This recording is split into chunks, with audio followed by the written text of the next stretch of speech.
Hello, everybody. Happy Monday. Hope you had a pleasant weekend. We are back with another episode of the Monday Talks. And with Thanksgiving coming up this week, in America at least, I figured, I'm going to dig into the history a little bit of it because we were talking about it not that long ago. Three Good Nerds was doing a live stream in the car line. We were talking about Thanksgiving, so I figured, it ought to be interesting. So we've got some history, we've got some football-related stuff, because I'll tell you why in a moment. But to begin, a little mail day. I got two of them. The non-signed one has already been sent out for a TTM attempt. But on October the 9th, when Ivan here made his debut for the Colorado Avalanche, he became the first player in NHL history with the same first and last name to ever play. So I picked up a signed rookie card of his from his time in the CHL and a blank one of those to send off for a TTM. That was the interesting mail pickup of the week. And now we turn to where what we're going to open came from, and that would be Focus. There we go. It would be Ditka Collector, who has sent some stuff in the past, and because, there we go, we will be joined by Ditka Claus, drawn by the fantastic Mrs. Ditka Collector. And it's been sitting around for a while, but I figured it's a great time with Thanksgiving coming up.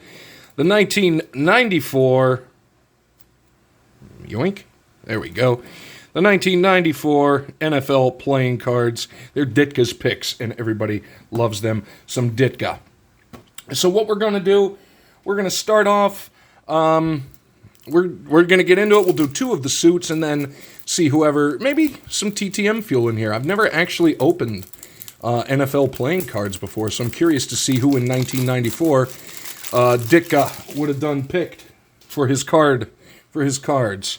Look at that. Still sealed. Bicycle. The name you trust in playing cards in the United States, which is 100% true. So I figure we'll do two suits, and then I'll turn the camera around, talk a little bit about the beginnings of the history of, a very abridged version of the history of Thanksgiving. Then we'll go back to the other two suits, and after that, well, I've got something planned. All right, so we'll do spades and diamonds first. We've got our propaganda cards and whatnot. Ooh, Ditka's AFC picks. There we go. We got our Joker, the wild card, Heath Schuler, and there's going to be some names I haven't seen in a while. Rod Woodson, the ace of spades, and that is probably fitting. One great player. Got to see if he still signs. He signed a while ago. Kevin Williams for the Cowboys. They're going to be coming up in the talks a little later. Shout out Three Good Nerds. Big Daddy Wilkinson on the Bengals, the Iron Mike Award. Eric Curry, defensive end for the Creamsicle Buccaneers. Troy Vincent, the Dolphins, as they are kind of now. Leroy Butler, great player for the Packers. Shout out Sticks. Steve Everett, center for the Brownies. Boy, they're in trouble. Mark Bavaro on the Eagles, which just looks weird. Neil Smith, a guy who I really think should be in the Hall of Fame. I think he's one of the only guys with over 100 sacks that's not in the Hall of Fame. One of the few that's eligible, I should say. Haywood, is it Jeffries or Jaffiers? I know it's spelled Jaffiers, but I think it's pronounced Jeffries. Missed the Oilers. Mark Stepnoski, I think he went to the University of Pittsburgh. By the way, these are the backs of them. They're just regular playing cards. Harris Barton, great offensive lineman for the 49ers back in the 80s. Norm Johnson. I remember old Norm. He was a linebacker in college, liked to hit people. Now we move on to the diamonds. We've got Ricky Jackson, a great football player. University of Pittsburgh alumni as well. Ron Stark, I remember him. Carlton Hasselrig, rest in peace. He died, I think about a year or so ago. One incredible athlete. He was a 6-time, they had to change the rules for him. He was a 6-time collegiate national wrestling champion. 3 times in Division I, and he also concurrently held them for 3 years at Division II, at the Division II level as well. Fantastic. And never played football a down in his life, but still was really good. I think he made the Pro Bowl one year as a guard. Man, I wish I would have TTM'd him. Great player. We've got an Ufa, Greg Montgomery, Rick Myrer, shout out Cash and Dad, very good signer. I think they just got him back. Seth Joyner, now with the Arizona Cardinals. Was it? When did they start? Oh, Phoenix, I think, was the year before, 93.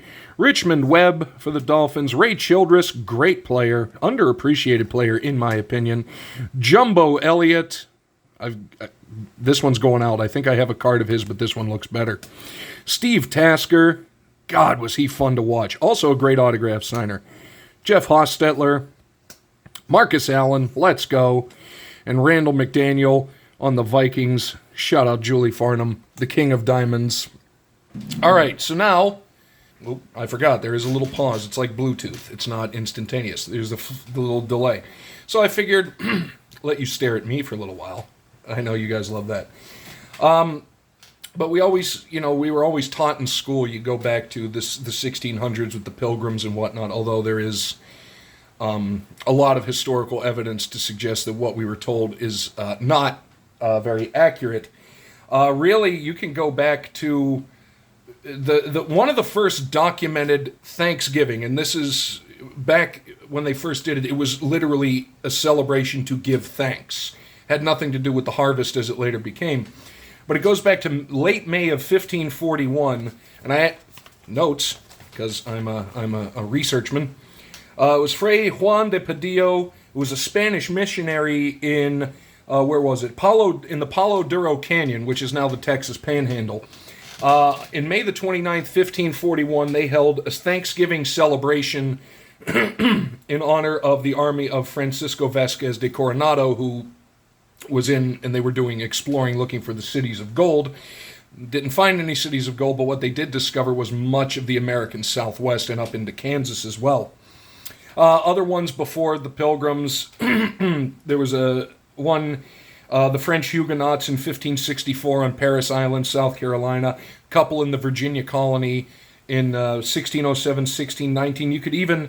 They say you can even kind of date it back Thanksgiving to 1513 when Ponce de Leon landed in Florida looking for the Fountain of Youth. But the one everybody talks about is 1621. And I think the major difference from what we have as Thanksgiving now and what we were taught is it wasn't a one-day thing. It was a 3-day festival, essentially. And a lot of times, especially for the religious groups, the Puritans and the Quakers and whatnot, the Thanksgiving wasn't a feast, it was a fast. They did have food, but they didn't, in the food, completely different, just because. Oh, and also, by the way, I have maintained that the Canadian Thanksgiving makes more sense because it's in early October, for a harvest holiday. The one in 1621 was late September. They don't have an official date, but just from the writings, they know it was in late September because that's when the harvest came in. They were celebrating giving thanks because it was, I think, one of the first successful harvests, thanks to the, at the time, relationship with the native tribes. Very, obviously, much like everything else in history, Thanksgiving has a dark side of history, but everything does. For many native tribes and cultures, it is not a day of celebration, but more of a day of mourning because of the events that happened after the first one. But but originally it was simply that Thanksgiving. What the original intent of the holiday is baked into the title, no pun intended, for Thanksgiving, but to give thanks. In this case, it was for the harvest, and that's much like it is in Canada, and I think a few other countries in the world that also celebrate Thanksgiving. It's a harvest holiday, which in late November makes no sense. Oh, and also the menu, no turkey, no potatoes, no pies of anything like that. Essentially, it was venison, deer, which there were a lot of, fish, shellfish, waterfowl, so shout out to Susan the Goose, and a lot of corn. No potatoes at that time, and it's just evolved. Obviously, it's evolved and kind of been commercialized, ever since, much like every holiday has. It was back in 1789, George Washington declared, it was November the 26th, he declared November the 26th to be a, quote, day of public thanksgiving. And it kind of stated that for a while until 1863, Abraham Lincoln essentially proclaimed that the last Thursday in November would be Thanksgiving. And that stayed a thing from 1863 when he said it up until 1939. We'll get to that in a minute. It was called Franksgiving. We'll get to that in a minute. Not the Frank that we know and love, but a different one. But it was after that, in 1942, when Congress actually declared the fourth Thursday in November to be the official federal Thanksgiving holiday. So, like I say, very quick, very abridged version of it, but, you know, and I think the important thing is to remember what's in the title, to give thanks. So, we're going to flip this back around, and I know you're going to give thanks for that. Yes, please give thanks, and you're welcome because you no longer have to look at me, at least for a few minutes. And now we will do the clubs and the diamonds, and let's see who else we got. All right. Andre Rison. Did Berman call him Bad Moon Rison? Or, I think he was Spider-Man for a little bit. But Andre Rison. Chris Spielman, for the Lions love the old school thick face masks. Troy Aikman, also an Iron Mike Award winner, just like Spielman was. Good old Aikman, in the rare blue Cowboys jersey. Sean Gilbert, Iron Mike Award for the Rams, the LA Rams. They would move to St. Louis soon after. Benny Blades, Iron Mike Award. Tom Rathman, a guy that I don't think gets enough credit for being as good as he is, and this is a TTM one right there. Tommy Vardell, in the realm of giant shoulder pads for the Brownies. Cornelius Bennett for the Bills, great player. Eric Turner for the Browns. Marshall Faulk, awesome. Love me some Marshall Faulk. John Casey for the Seahawks. Marcus Robertson for the Oilers and the Ace. Sterling Sharp, I'm sorry. I honestly think Sterling Sharp is a guy who, had it not been for injuries, would have been, I think, of equal, put on the same pedestal that his brother Shannon is. But Sterling Sharp, great football player and really good autograph signer as well. And now on to the final suit, the Hearts. Cortez Kennedy, rest in peace. The Minister of Defense, Reggie White, rest in peace. Junior Seau, true legend, R.I.P. Chris Zorich, is it Zorich or Zorich? Bears fans, help me out. Solid player. I think it's Jim Lachey, great offensive lineman, one of the latter members of the Hogs down in Washington. Tim Brown, Hall of Fame receiver. Ben Coates on the Patriots. Gary Zimmerman, I do not remember him on the Broncos. I remember him more from the Vikings. Kevin Smith for the Cowboys. Leslie O'Neal, great player. Donnell Wolford. Dave Cadigan. Emmitt Smith, the Ace of Hearts. And the last wild card, actually, there you go, Shannon Sharp right there. Great player, and I think, honestly, his brother would have been right up there with him had injuries not really been, a very bad thing for Sterling. Now, we flip around once more. Hi again. So now, you're thinking, what are you talking about, Zach? Well, we just talked about football. Thanksgiving is coming up, and as we know, Thanksgiving and football go together like peanut butter and jelly or Spam and eggs. But where does it come from, and why is it always the Lions and the Cowboys? And then the third team that nobody ever figured out. They've never officially declared the third game to have a specific home team. But it goes back, predating the NFL, mind you. It goes back to 1876 in the college ranks. Because, at Thanksgiving, 1876, it was under 15 years old at that point after Lincoln's declaration. It was a day off work, so it was Yale and Princeton decided they were going to play a game on Thanksgiving Day.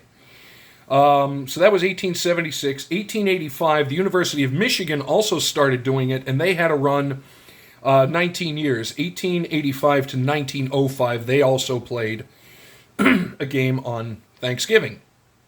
So now, and the leagues that predated the NFL, I'm blanking on what they are because the Thanksgiving game in 1919, ironically, was for a championship game between the Buffalo, I think they were the Buffalo All-Americans and the Rochester Jeffersons. Something about them coming in the very near future, but they were one of the founding members of the NFL. So the NFL comes around in 1920. And then in 1934 is when it happened. It was, I wrote it down again, George Richards, who was then the owner of not only the Detroit Lions, but WJR Radio in Detroit.